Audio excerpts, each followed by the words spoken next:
भैया होन एक समय की बात है। एक किसान था।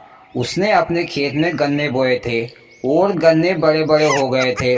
किसान दिन भर तो खेत में रहता था, पर शाम को वह घर चला जाता था। जब गन्ने पक गए तो क्या मोदी जी, दूसरे ने उनके गन्ने काट ले गए क्या? नहीं योगी जी, किस्सा आगे तो सुनो, बड़ा मजा आएगा। गन्ने जब पक गए तो उन गन्नों को खाने के लिए इंद्र का हाथी आता था। वह रोजाना रात में आता था और गन्ने खाकर चला जाता था। किसान जब दिन में जाता था, उसको लगता कि गन्ने कम हो गए हैं और गन्ने टूटे फूटे दिखाई दे रहे हैं। तो किसान ने सोचा कि रात में कोई न कोई जरूर आता होगा गन्ने खाने के लिए। तो वह किसान खेत में रात रुका और भैया रात हुई तो इंद्र का हाथी गन्ने खाने के लिए आ गया। और इंद्र का हाथी अपनी धुन में गन्ने खाए जा रहा है। और इधर से किसान एकदम तुक लगा के बैठा ही था कि कब कौन आए, कब मैं उसको पकड़ूं।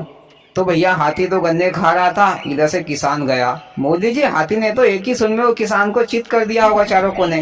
नहीं भैया, सुनो तो सही, मैं बता रहा हूँ।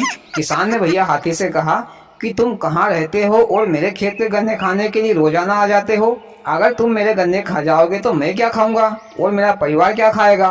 तो भैया हाथी ने किसान से कहा कि भैया एक काम करना, मेरे को तुम्हारे गन्ने अच्छे लगते हैं तो मैं तुम्हारे गन्ने खा लेता हूँ और मैं तुमको, तुम मेरे लोग चलना, मैं तुमको वहाँ पर लड्डू खिलाऊंगा। तो किसान ने कहा कि चलो ठीक है, पर मैं तुम्हारे साथ जाऊंगा कैसे? मोदी जी, सिंपल सी तो बात है, हाथी अपनी पीठ पर बैठा रहता और चला जाता। नहीं राहुल भैया, ऐसा नहीं है। हाथी तो मात्र अपनी पीठ पर इंद्र को ही बिठाता था, किसी और को नहीं बिठाता था। तो हाथी ने कहा कि एक काम करना भैया, तू मेरी पूंछ पकड़ लेना और मेरे साथ चल देना।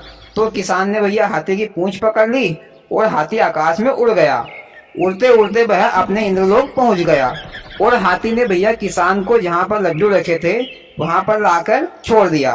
किसान ने भैया लड्डू उनको देखा, इतने सारे लड्डू, और लड्डू भी छोटे मोटे नहीं, अरे तोप के बराबर के लड्डू।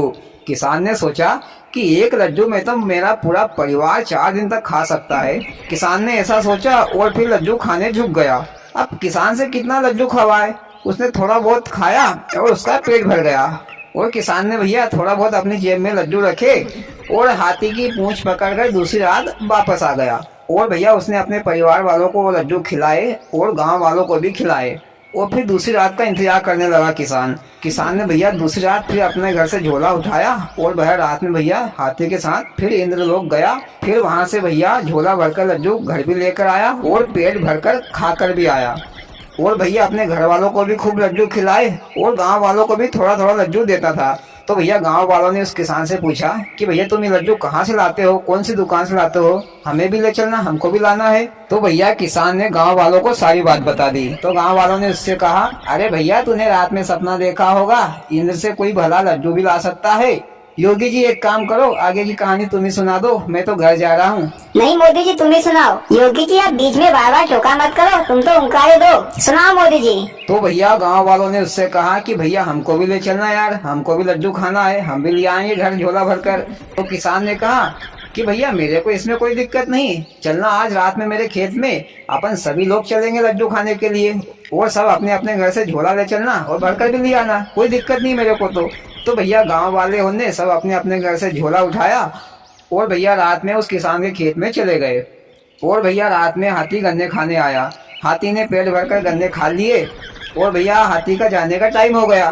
तो किसान ने कहा कि भैया मैं भी चलता हूँ। तो हाथी ने कहा कि भैया तूने तो पूरे गांव वालों को लिया है, क्या बात है?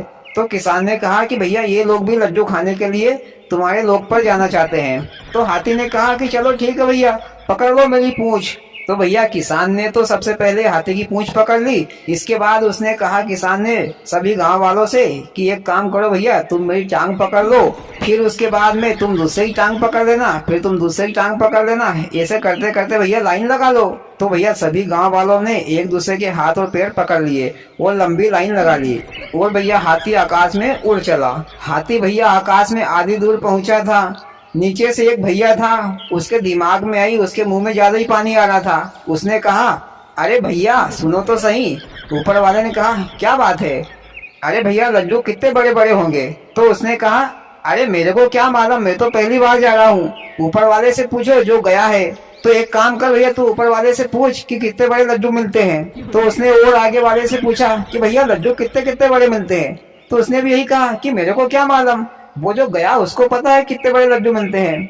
फिर भैया उसने जोर से उस किसान से कहा, अरे भैया सुनो तो सही, क्या बात है भैया, कोई तकलीफ है क्या? तो भैया उसने कहा, अरे भैया जरा बता तो सही कि लड्डू कितने बड़े बड़े मिलते हैं। पर भैया वो किसान तो हाथी की पूंछ पकड़े हुए था।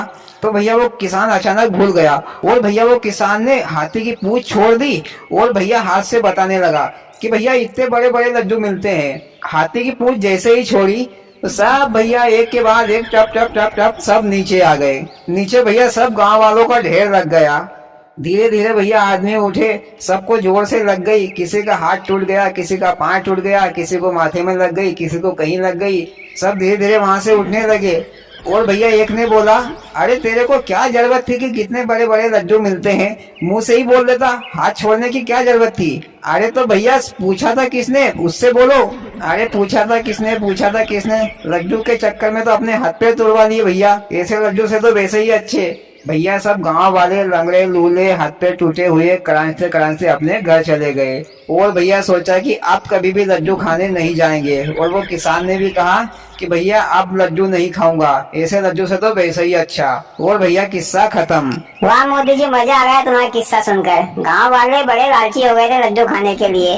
अरे बीच में रास्ते में पूछने की क्या जरूरत थी कि कितने बड़े लड्डू मिलते हैं, खाकर आ जाते चुपचाप। चलो ठीक है, वो तो होने को कौन टाल सकता है। हाँ तो भैया आपको मोदी जी का किस्सा कैसा लगा? अच्छा लगा तो प्लीज वीडियो को लाइक और चैनल को सब्सक्राइब जरूर करें। भोलेनाथ सबके साथ।